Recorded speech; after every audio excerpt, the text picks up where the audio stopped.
motion that the board resume public session? Ms. Manchella, Mr. Reinhardt, all in favor? The vote is unanimous. We're now back in public session. Please stand for the pledge. I pledge allegiance to the flag of the United States of America and to the republic for which it stands, one nation, under God, indivisible, with liberty and justice for all.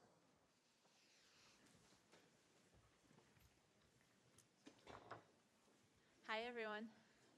Do we have any agenda changes? Yes, to personnel actions. Thank you. All right, guys, we get to start off the night with the exciting part. We have our 10-year celebration first.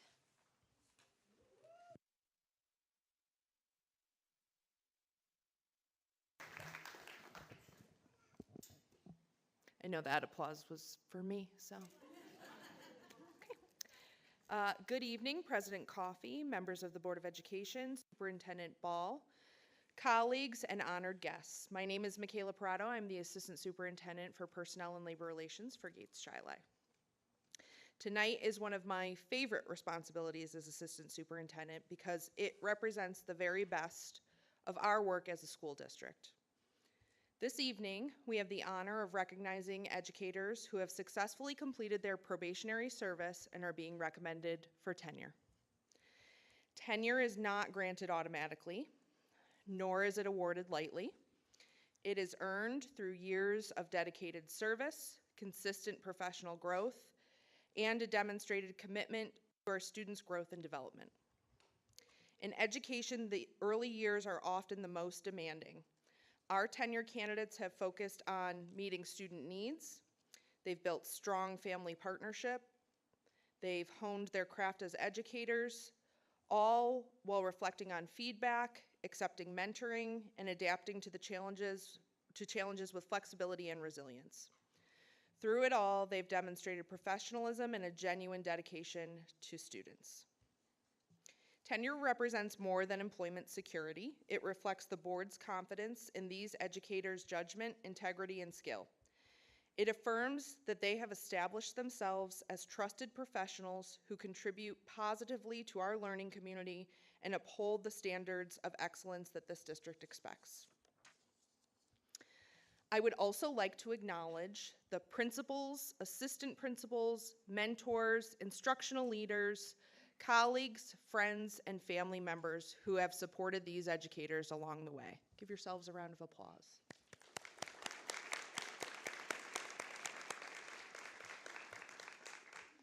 Yes, tenure is an individual achievement, but it is made possible through a culture of collaboration and support. To our tenure recipients, tonight marks an important milestone, but is not the end of the journey. With tenure comes both affirmation and responsibility. The responsibility to continue growing, to lead by example, and to advocate for students and for the profession. We're confident that each of you will continue to uphold these responsibilities with the same commitment that brought you to this moment. When I call your name, please come up to the front to receive your certificate and a small gift over at the table over there.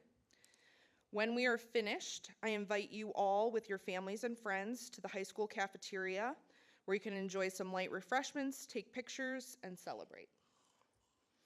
On behalf of the Gates-Chili administration, it is my honor to present the following educators for the Board of Education's consideration and approval for tenure this evening. Congratulations to each of you, and thank you for your service to our students, our families, and our district.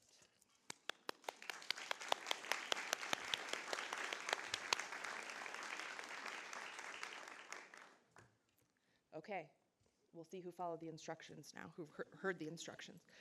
Sean Johnson from Neil Armstrong.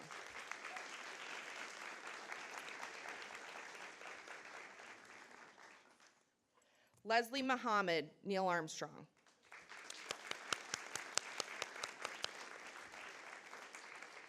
L. Olivier Catone, Neil Armstrong.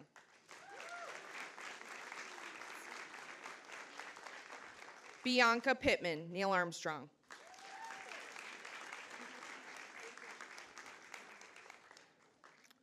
Stacy Tietzel, Neil Armstrong.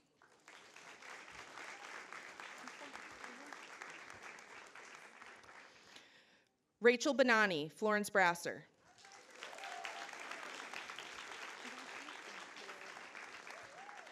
Kelly Borsick, Florence Brasser.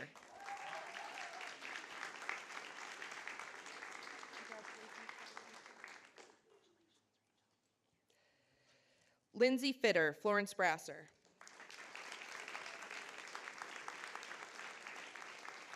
Vera Morley, Florence Brasser.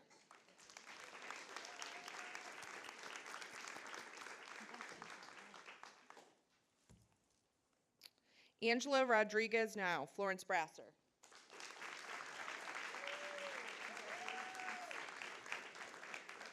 Kelly Yu, Florence Brasser.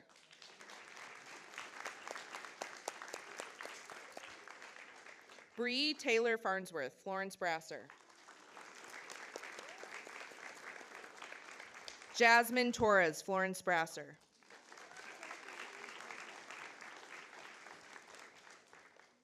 Samantha Brule, Walt Disney.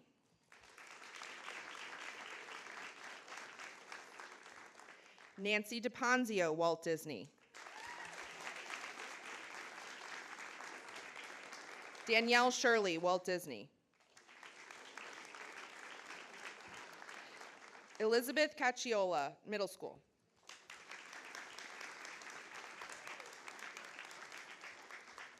Trevor Dennis, middle school.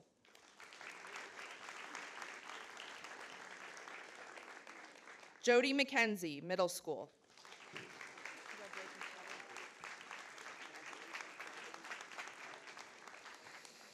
Christopher Miller, middle school.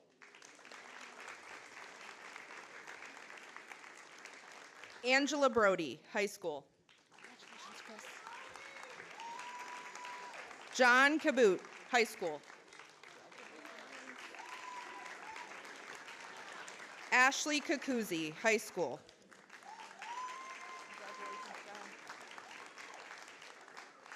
Cam Gormel, high school.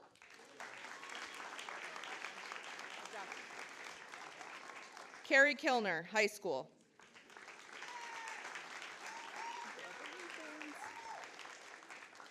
Catherine Sullivan, high school.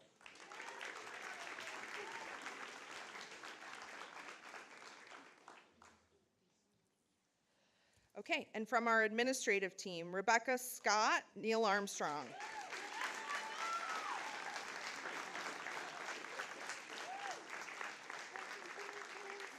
Andrea Kataya, Paul Road.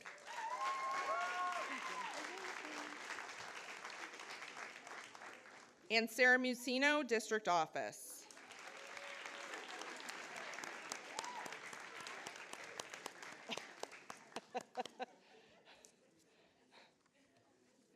Congratulations once again to all of our tenure recipients. How about one more round of applause for them?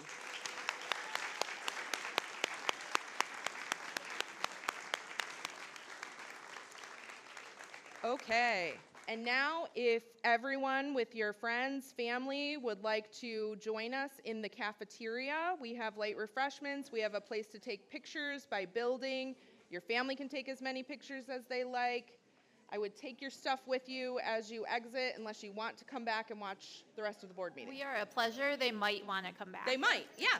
Congratulations, you guys. Thank you so much for all of your hard work.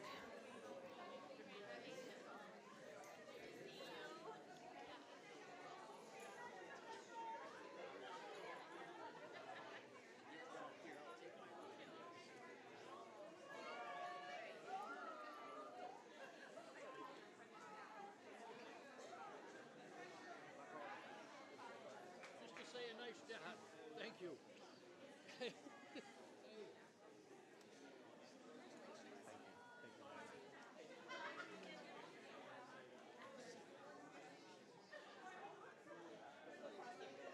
I didn't remember that many people.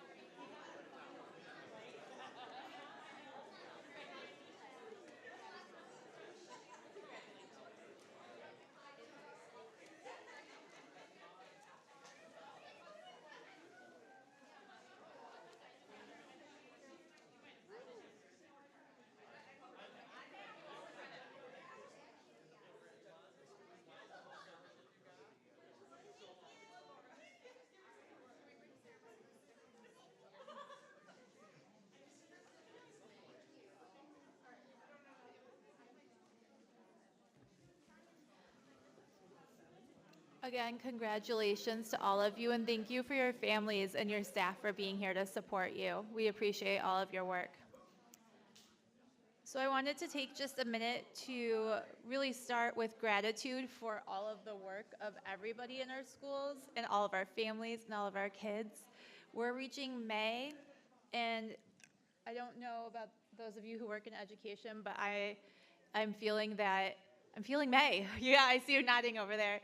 May, where you've worked so hard all year and everybody's getting tired, maybe not our most patient selves some days, but knowing that all of the work that adults and kids and families have been working towards all year, this is the time where you do get to see some of those pieces start to come together and pay off, whether it's all of the APs, I don't know, my kids are taking, some of you guys might be taking, the state test, opportunities for their sports games, their music, upcoming concerts that I'm not prepared about because the dates aren't on my calendar yet, which is my own fault, nobody else's. But just really that gratitude of knowing how much it takes every day. And no matter how much you love what you do, that sometimes you just need that reminder that you're appreciated. So again, just from us here, we wanted to make sure that you know that we appreciate the work you do every day, and we see you, and we thank you for it. That moves us on now to points of interest. Does anybody have any to share? Ms. Minchella? Last week, I got to go as a chaperone with the Walt Disney second graders and went to RMSC, and I couldn't believe how many kids had never been to the planetarium before. It was just great to see their excitement as everything's kind of flying through, and just what a great experience for kids that wouldn't have had it otherwise. And then I also was at the Walt Disney Craft Show over the weekend, and as much as the craft show is great and it's great a fundraiser, I really love seeing people who haven't been in the district in a while coming back and all that they have to say about the school and all the improvements and everything, and there were just some really great conversations that really make me proud to be on the board. Thank you. Any other points of interest? All right. Did we have any meetings to report out on? Any visitor comments? All right, that moves on to our public hearing for the budget.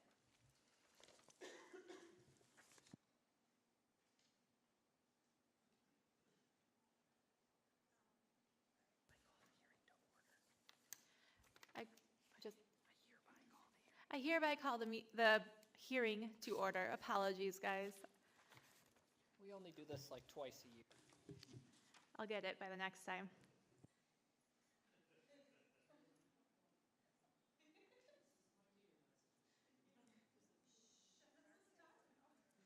Okay. All right, good evening. Actually, a budget hearing is for the community, so good evening, everyone. Thank you for having me here. Hi. That's one thing, a point of information for you is that a budget hearing isn't a presentation to the board, it's a presentation to the public. So I'm here to share what we intend to do with the school budget going into next year. So with that, the agenda for tonight includes our goals and priorities, the state of the state, expenditures, revenues, propositions, next steps, a summary, and then any opportunity for Q&A if there are questions. So in terms of the budget goals and priorities, it's similar to what we've been doing in the last few years, is which we're looking to maintain our current programming and staffing, knowing that we're on a really good path right now to addressing the strategic targets that have been identified in collaboration with the Board of Education, addressing things like academic needs and mental health supports, some things that we've luckily been able to fund over the last few years. Even when our COVID-19 federal funds went away, we've still been able to maintain a high level of support, which is a point of pride for us budgetarily. And then increase opportunities for student engagement, specifically at the elementary level, noting that a large segment of our community, being over 50% economically disadvantaged, don't get opportunities unless we're providing them here in the school district. And so these things can be things like additional field trips, could be other extracurricular activities. We're looking to fund more of those types of activities going into next year. so that we're sure that all of our students are having enriching opportunities to engage with those types of experiential learning. Maintain efficiencies to better align staff and student support. We have been creating various efficiencies in the district so we can continue to channel resources as much as possible and align them with things that we know are priorities of our district. And then add additional staff to support student academic and behavioral needs. These types of supports are often tied to some of our students with disabilities, and we want to make sure that we can continue to fund those programs if and when needed. In terms of state of the state, the state has still not passed a budget. This is late in the game. However, it's not an area or a need for concern. Although for the last few years, there's been a late budget, generally speaking, when looking at the state aid itself, which is what we need that state budget for. We build a budget based on the executive aid run that comes out in January. Maybe I'll go this way. Hi, everybody.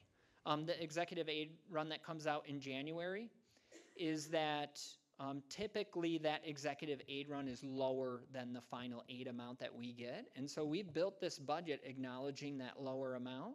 And so if there's any additional funds, then we'll use our stopgap measures, which are our fund balance and reserves, which we utilize through a board-adopted policy and board-adopted plan. Every year they approve a fund balance and reserve use plan that helps us leverage those funds that are governed by general municipal and education law and can only be used for very specific purposes. And so what we do is if state aid comes in a little higher, then we'll have less reliance on those reserves because we are intending to utilize some of those reserves to help us balance our budget, acknowledging that those are not forever funds. Obviously, there's a limit to how much we can use and should apply to a budget, so that in any given year, if for some reason we have to depend on more of them, or if for a long period of time we have a reduction in funding, we don't run out of those funds and suddenly have a huge budgetary gap. And so again, that's our stopgap measure on what we can use to help balance our budget. In terms of the proposal, 146, nearly $0.5 million and a 4.8% increase. In terms of expenditures, we use a modified zero-based budget. So what does that mean? Really, there's three ways that schools generally develop budgets. One is a rollover budget, and what does that mean? That means that some schools will take the prior year budget and add a certain percentage and just roll it over. Obviously, that doesn't take into consideration specifically what needs are. The next type of budget is a per pupil allocation budget, where some districts will say, we're going to take a dollar value and assign it to an elementary kid gets this much money and a high school kid gets allocated this much money. A lot of districts do use that type of a budget. The problem with that is that doesn't take into consideration the specific needs of every student, each and every student, and it doesn't factor in equity. One of the challenges of a modified zero-based budget is it takes a lot of work on behalf of our staff. And so our budget process starts in early November, and these staff members are trying to thoughtfully think about what is our school community gonna need, knowing what we know today, for things that are sometimes a year and a half or more down the road. So you're developing the budget in November, December, and then from there, hopefully we get to a place where our community can approve it in May, and then it gets implemented mechanically in July, but really starts with our students in September, and then goes all the way out to the following June. And so it takes a lot of thinking, reminding everyone in the room that a budget is a plan. It's not a promise to pay for anything. It's simply a plan knowing what we know today and may need to be modified down the road depending on circumstances like what students we have and what their needs are and how those needs may shift into the future. And so we've done a really thorough job of trying to identify what those needs are going to be, knowing what we know today, and that's included in that $146 million. Some highlighted increases, private tuition for students with disabilities. This category is on the increase because, not just because we have students with disabilities and they have needs and significant needs sometimes, but there are instances where we're unable to program for them in district. We are having some considerations relating to BOCES where we're having some of the BOCES programs that have traditionally been available. They're not available for things like staffing concerns at BOCES. There are some students whose needs are significant enough that we can't find a BOCES placement. We can't program for them here, so we end up sending them to a private school in our community typically. Although that change is $638,000, these programs are not cheap. So that's not an incredible number of students with disabilities, but it is a big cost. Athletics, we have wonderful athletic facilities, as you heard in the last Board of Education meeting, if you were watching that or in the meeting, is that we have great facilities, some of the best in the county, and we're very proud of them. They're a huge point of pride for the district. Is that it does take some maintenance, and so there's some aging facility requirements that need to be addressed. In a small example, if you were to go to the field house and look at the bleachers, the sides of them, all the side pieces are cracked and broken. Those need to be replaced. That's an example of both a safety concern and a facilities concern. We need to address those things, but there's a cost associated with that. Debt service, that's our principal and interest payments for capital work, so essentially our mortgage payments.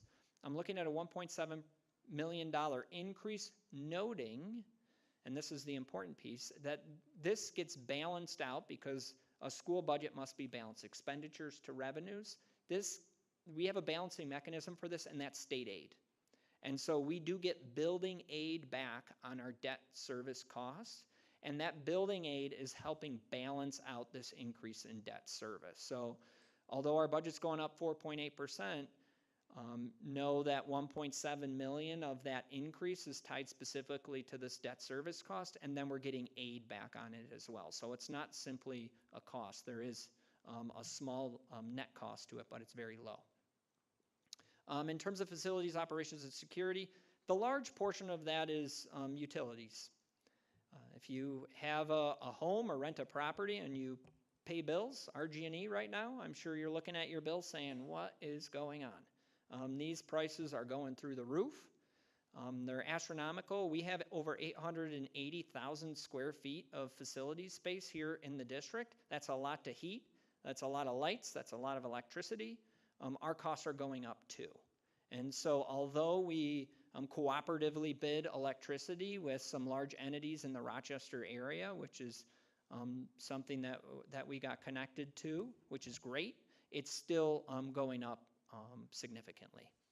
BOCES services, these are not students with disabilities costs. These are specifically things that we purchase cooperatively through BOCES, whether it's supplies, materials, equipment, services.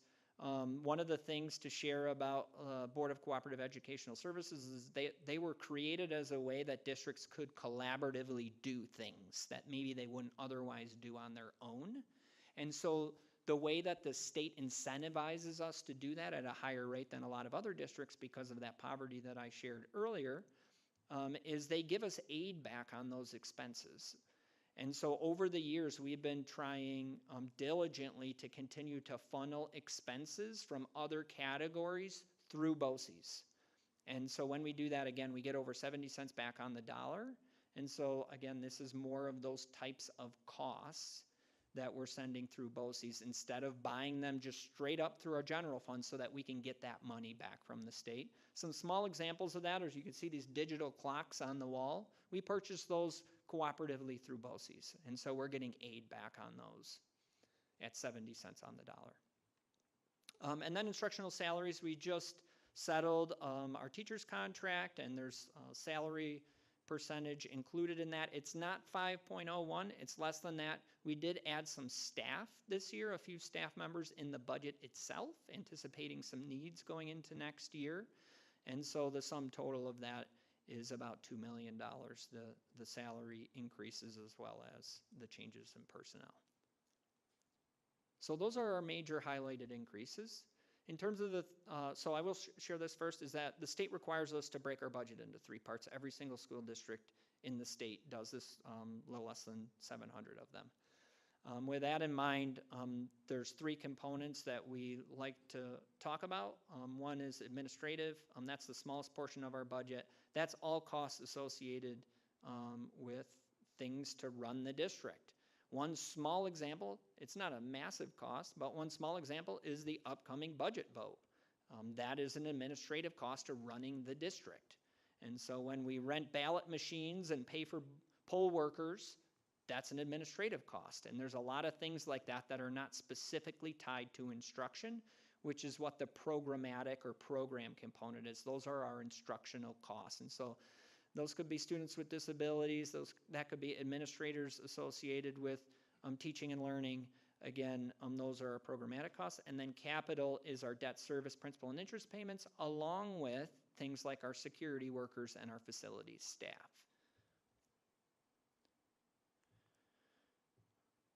This is some breakdown of administrative components within the budget. You can see those various costs outlined there.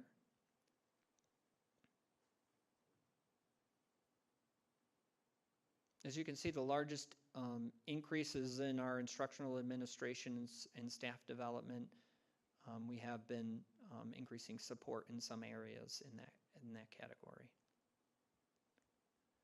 In terms of the programmatic budget, obviously this is where we spend the bulk of our resources.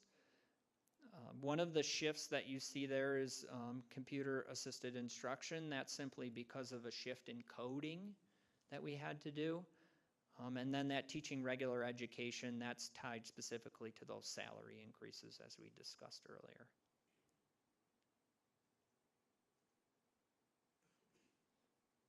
In terms of the capital component, this is, again, that debt service is the main driver. And then a lot of that operation of plant is tied specifically to those energy costs that we discussed earlier, as well as the maintenance of plant.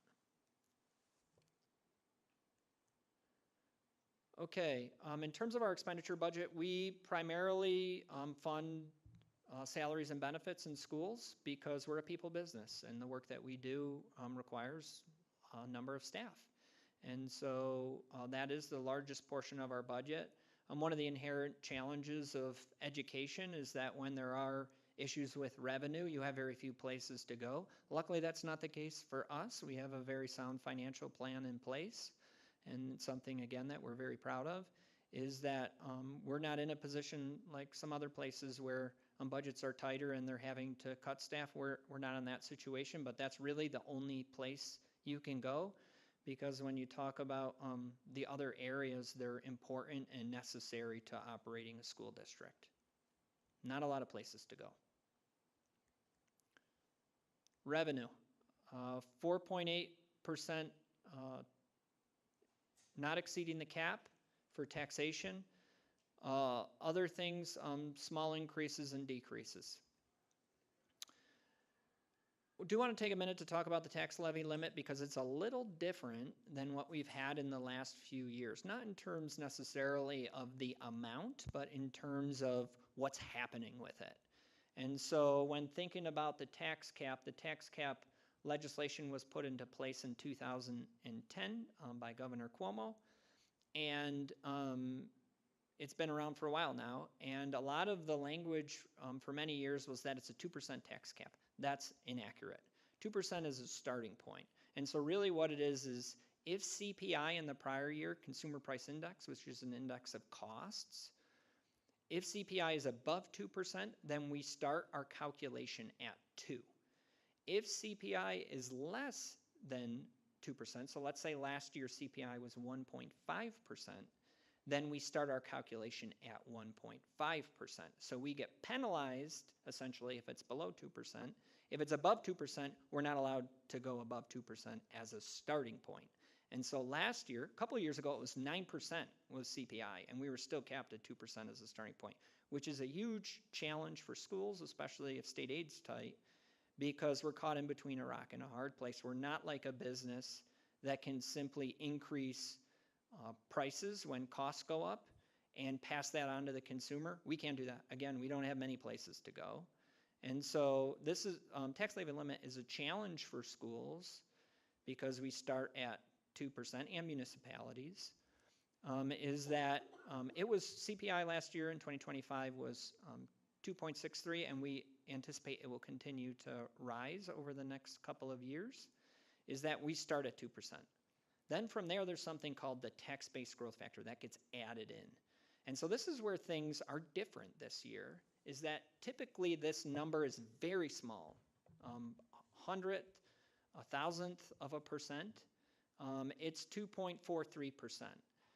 And so we'll get to talking a little bit about that when we get to the net levy increase, but that is a major factor in our tax levy limit calculation. Pilots are payments in lieu of taxes. These are negotiated agreements between the county and businesses. The idea here is that the Industrial Development Agency entices businesses to build here and be here so that they can create jobs and bring in revenue from outside the region and pay people here in helping our local economy.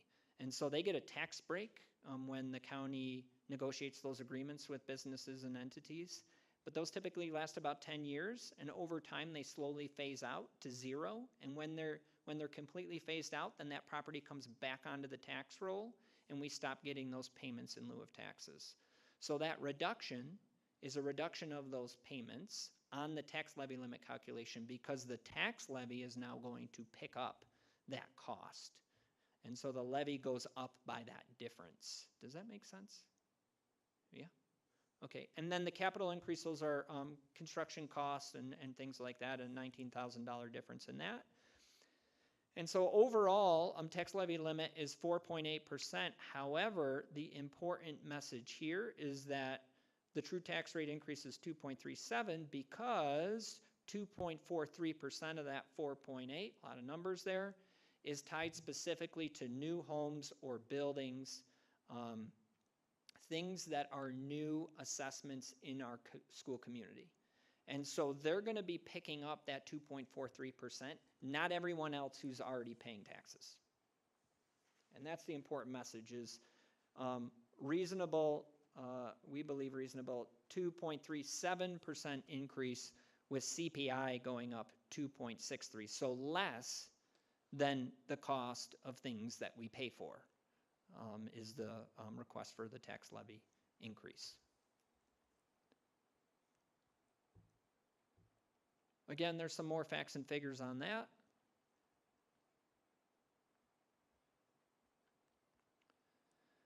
Sales tax, anticipating an increase there. Again, some costs are going up, but there is some uncertainty in this category. So anytime that you buy something in the county that is taxable, the district gets a portion of that money. And so it's distributed across essentially enrollment in the county. And so we get a cut of that whenever you buy something. So if you were to go out and buy a vehicle, let's say, and you pay the taxes associated with it, a portion of those taxes come back to the district. Not every county does that, but we have an agreement, legal agreement with the county to do that. In terms of state funding, increase of $4 million or 6.71%.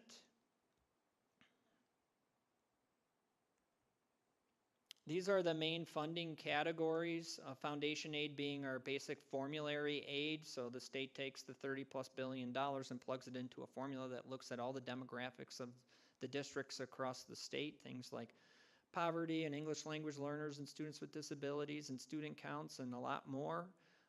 And they take this very complex formula, they take all that available funds for foundation aid, they plug it into the formula, and then it distributes funds to schools based on those factors.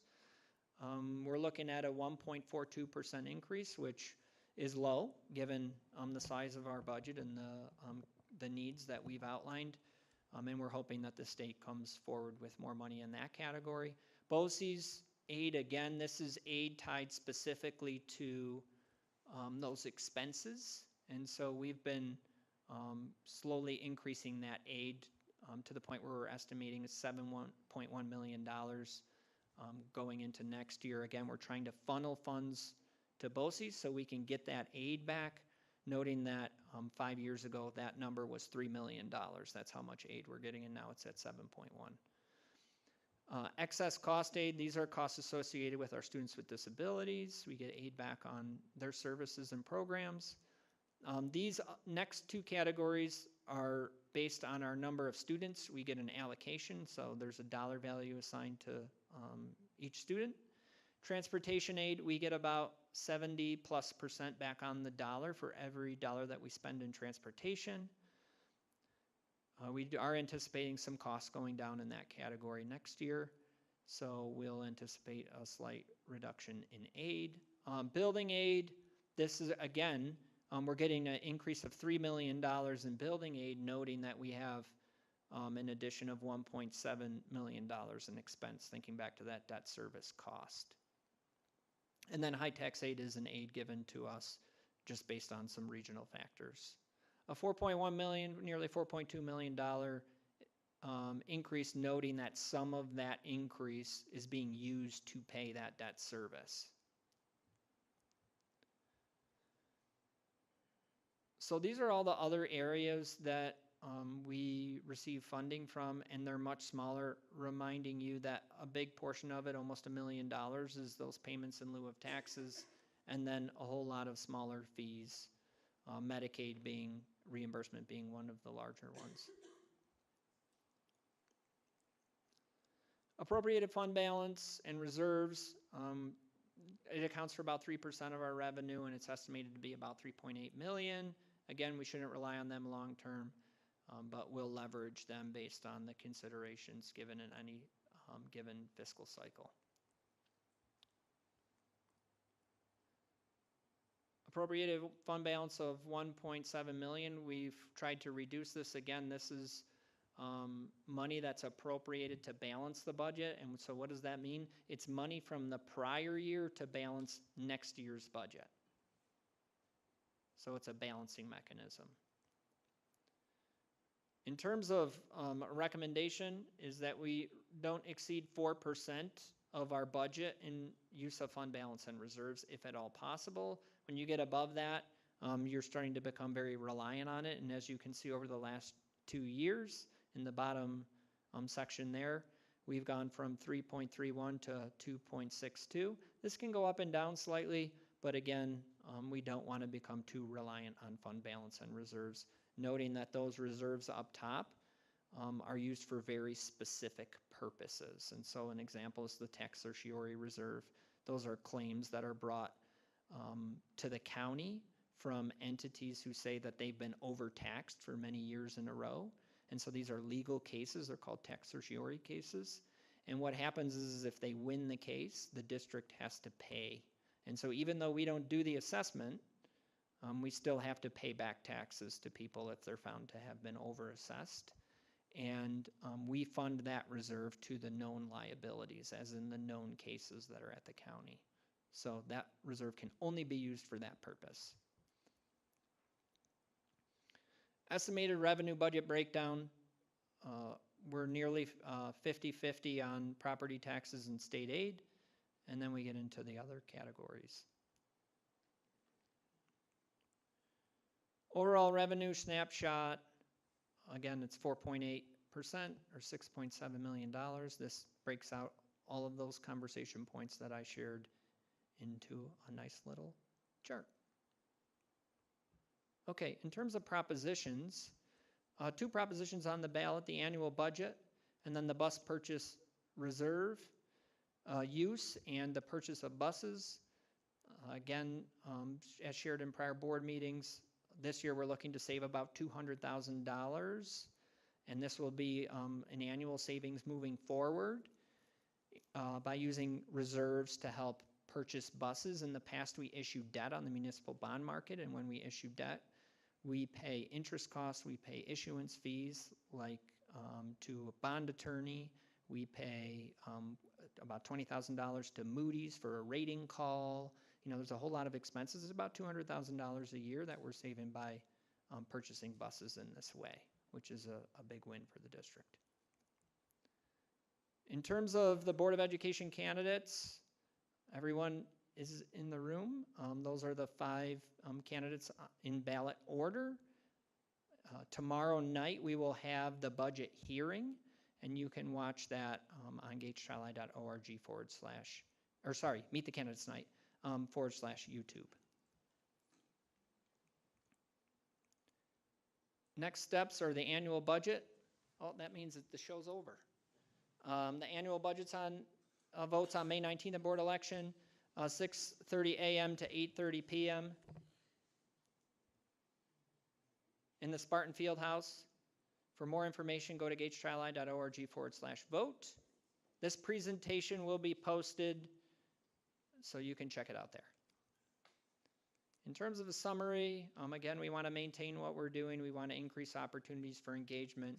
We want to continue to create efficiencies and staff to our needs. With that, thank you very much. Are there any questions? Yes. Yeah. You could talk on the microphone. There you go. There you go. Hi, Mom. No, you're not my mom. Anyway, this was a privilege. I really like seeing people do what they like to do. So I've participated in the budget ambassadors in the past, and every time you speak, I learned something new from you. And it was just really great to see you do what you're good at and what you enjoy doing. So thank you for this, and thank you for sharing. I do have a question about community schools model and how that seems to be growing in our district. We have a few schools, and a few more, from my understanding, are opening in the fall. And I'm wondering where that plays in. Do we get funding for that? Where does that, how much do we get, and what does that look like? Sure. So, and I don't know if you want to share anything or you want me to take this one entirely, but yes, we do get funding for community schools. That's the first answer. And yes, we are looking to increase its use in our school buildings today. Angelina Pound, who works in the Student Support Services Department, and Dr. Joe Fantagrossi, who's with BOCES and helps us manage community schools, was meeting with our middle school staff to talk about implementation. And so, again, we're continuing to build out community schools in our buildings, knowing that it's definitely a need as we look towards the future. Okay. Any other questions? That's independent funding. Oh, so that's not necessarily. Correct. Okay, Yep. that's good to know. I didn't know that. Yep. Is there any portion currently in the budget, or most of it's? So some of it's from Right. and we also get a large amount from an ESL grant. Grant.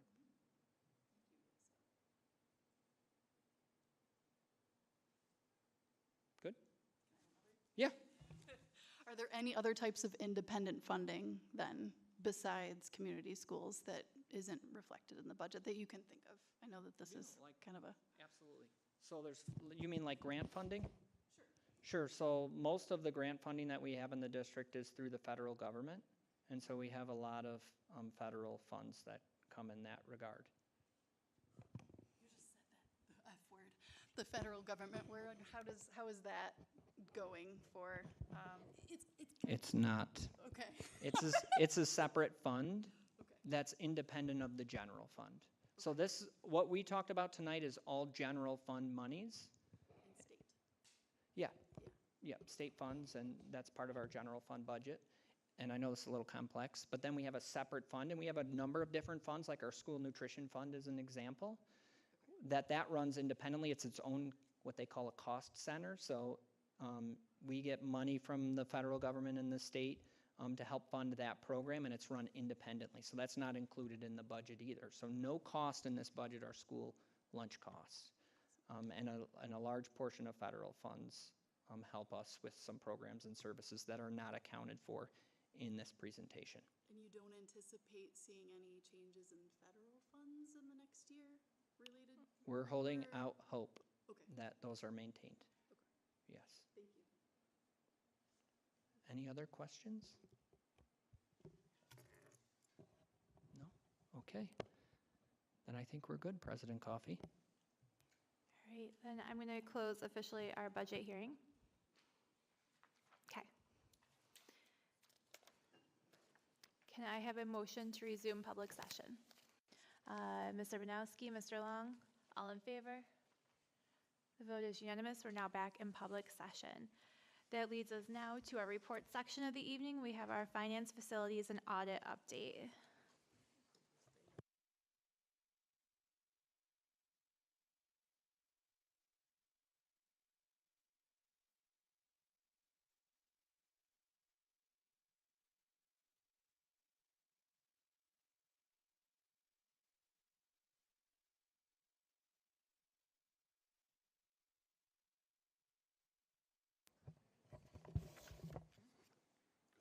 Good evening, President Coffey, members of the Board of Education, Superintendent Ball. Mr. Bell and I are here to report on the Finance, Facilities, and Audit Committee held April 20th. The opening of the meeting was called to order at 5:06. The first topic was under audit was the internal audit claims report. It was an update on the third quarter findings were presented along with the progress of the accounts payables position. Next, the internal audit update. The Finance, Facilities, and Audit Committee chose state aid as a focus area this year, and that work has started this week. The independent audit update preliminary will start next Monday, May 11th. And our representative, Ms. Christy Beach from EFPR Group, will be at the next audit committee meeting to explain the engagement process of the independent audit.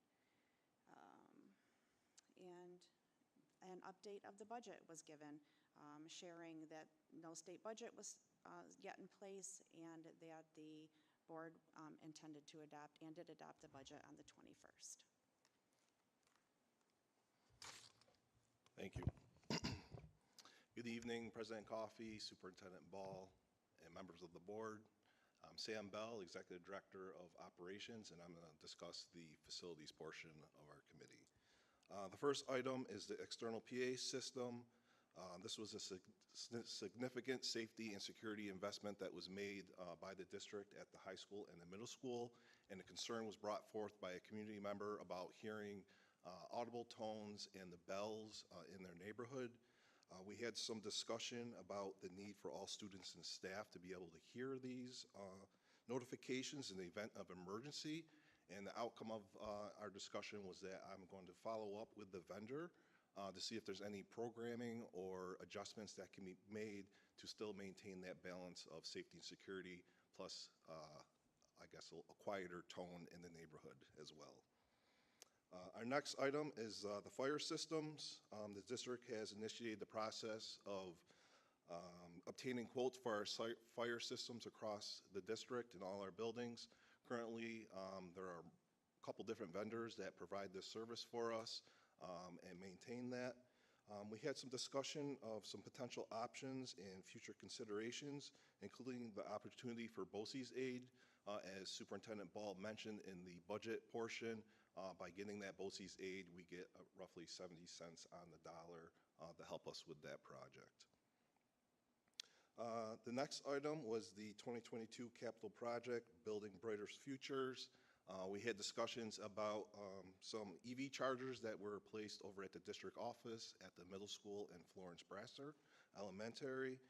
This has given us a larger EV footprint in the district as we move towards cleaner energy. I provided an update at the district office as construction, the walls being drywalled and finally getting their first coat of paint and coming to life in that newly renovated space. And then the committee acknowledged the successful opening of Spartan Park. A lot of positive feedback was received and was made mentioned of, and many thanks to the staff who were able to pull this together. On Wednesday, the day before we decided to call an audible, Eva came up with the idea just based on weather concerns, and it was going to be a soggy Friday, and all hands on deck to make that happen, and it was a great event as showcased with the dual rainbows at the end that made it onto our social media. Next, we talked about the 2025 Future Ready project. Again, we gave updates on, oh, I already discussed that. I'm sorry. The high school stadium, basically the fencing that's going in, we had utility work, site markings put in, and they have begun digging the footings. And we discussed the visitor side bleachers. If you go see that, there's a huge mound that has been removed, making way for the visitor section of the bleachers over at the stadium. That is all that I have for the report. Are there any questions? Thank you, guys. Thank you. All right, that moves us on now to our consensus items. Can I have a motion to approve the consensus agenda? Ms. Littlewood, Ms. Jennings, all in favor? The vote is unanimous. Can I have a motion to approve consensus items C through J? Mr. Reinhardt, Ms. Manchella, any discussion? All in favor? The vote is unanimous.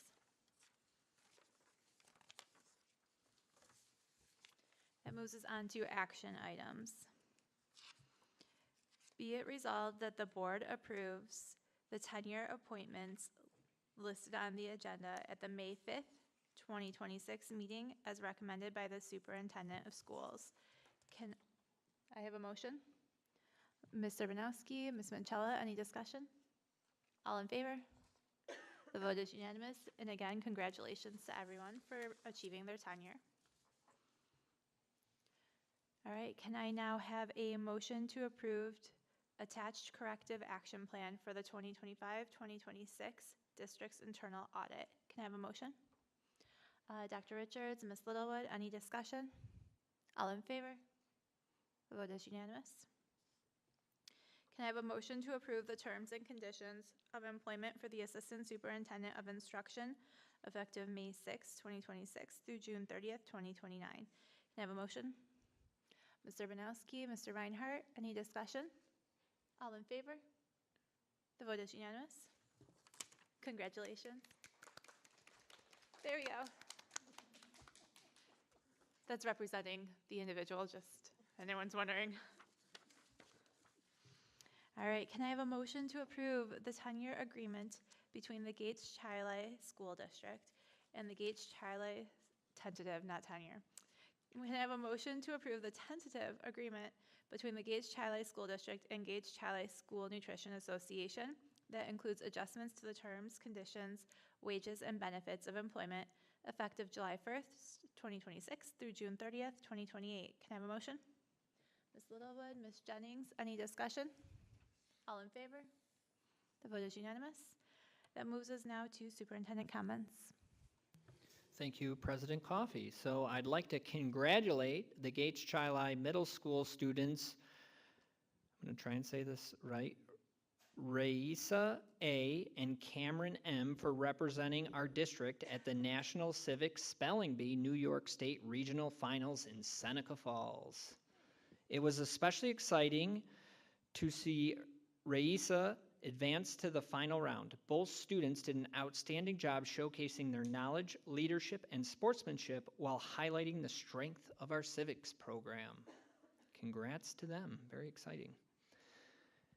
Next, Gates-Chili students recently represented our district at the 2026 New York State Skills USA Leadership and Skills Championships in Syracuse through the BOCES 2 Career and Technical Education Program. We're proud to say that 5 GC students medaled in the competition.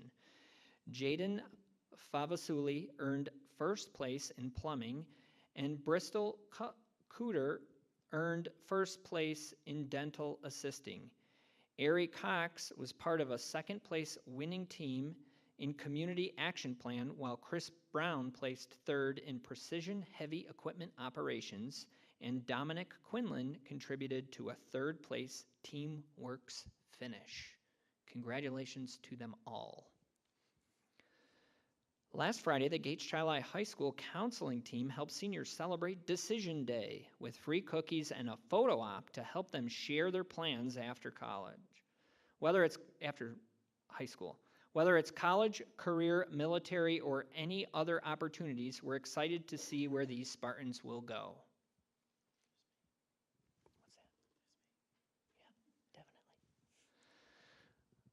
Next, a shout out to the Disney Dragons who took home the win at this year's staff volleyball tournament. All 4 elementaries went head to head in the 4th annual event, all for a good cause, with proceeds benefiting the GC Education Foundation and the GC Food Pantry. It was a fun night. And finally, I'd like to take a moment to recognize Sarah Musino on her appointment as Assistant Superintendent for Instruction. Sarah has been a valued member of the Gates Chili community for many years, and her leadership has had a meaningful impact across our schools. I also want to acknowledge the strength of the internal candidate pool and thank the administrators and teacher leaders who participated in the interview process. That speaks to the depth of the leadership that we have across this district. Sarah's experience, relationships, and commitment to our work position her well to support the continued growth and success of Gates Chili. Congratulations, Sarah. I look forward to continuing our work together. And that is my report, President Coffey. Thank you. Thank you. Can I have a motion now to adjourn our meeting? Ms. Manchella, Mr. Long, all in favor? The vote is unanimous. The meeting is adjourned. Thank you, everyone.